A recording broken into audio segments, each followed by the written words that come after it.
Hello guys, আসসালামু আলাইকুম। সবাই কেমন আছেন? আশা করছি ভালো আছেন। আজকে আপনাদের মাঝে নতুন একটি ভিডিও নিয়ে আবারও হাজির হলাম। এটি হলো গ্রাম বাংলার একটি দৃশ্যময় পরিবেশ, শীতের সকাল যেটাকে বলা হয়। দেখেন রাস্তায় বাচ্চারা সাইকেল চালাচ্ছে, শীতের সময় মহিলারা চাদর গায়ে দিয়ে হাঁটছে। কি মনোমুগ্ধকর পরিবেশ! কৃষক ভাইরা কোদাল কাঁধে নিয়ে শস্য খেতে হাঁটছে, মেয়েরা ঘুরে বেড়াচ্ছে চাদর পরে। কি সুন্দর! মাঠে গবাদি পশু বাঁধা, কি সুন্দর এক মনোমুগ্ধকর পরিবেশ! এ যেন প্রকৃতির মাঝেই এক অরণ্যের ছোঁয়া, যা আমাদের মনকে খুব মনোমুগ্ধকর পরিবেশ উপহার দেয়। আমার খুব ভালো লাগে এই পরিবেশগুলো। শহরের এই কোলাহল থেকে গ্রামের এই পরিবেশগুলো খুবই মনোমুগ্ধকর হয়ে থাকে, যা অপরূপ দৃশ্যে বাঁধা। কি সুন্দর, তাই না? এই আমাদের শস্যের শ্যামল ভরা এই পরিবেশগুলো কতই না স্মৃতি জড়ানো থাকে। আজ আমি একা এসেছি এখানে, কিছুদিন আগে এসেছিলাম আমার মামা সহ, এখানে এসে বসেছিলাম, আড্ডা দিয়েছিলাম দুজনে।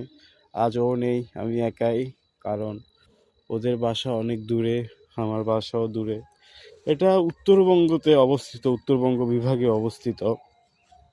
এখানকার পরিবেশ সবসময় ঠান্ডা হয়ে থাকে বেশিরভাগ সময়, আর শীত মৌসুমে তো বলাই যায় যে প্রচুর ঠান্ডা পড়ে থাকে।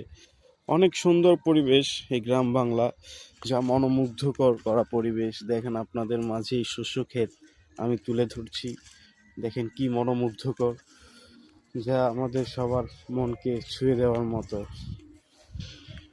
দেখতে পাচ্ছেন আপনারা এই গ্রাম বাংলার কি সুন্দর পরিবেশ। সাইকেল নিয়ে হাঁটছে মানুষ, যাচ্ছে হাটে বাজারে। কি সুন্দর, মেয়েরা কাশফুলের মতো ছবি তুলছে শস্য খেতে। গ্রাম বাংলার জন্য এটা খুবই লোভনীয় একটা পরিবেশ।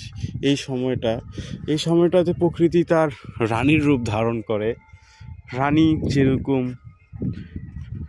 অগ্রাধিকারের রূপের অধিকারী হয়, প্রকৃতিও গ্রাম বাংলায় সেরকম রূপটা ধারণ করে। প্রকৃতি তার পুরো সৌন্দর্য ফুটিয়ে তোলে এই গ্রীষ্মের মাসটাতে।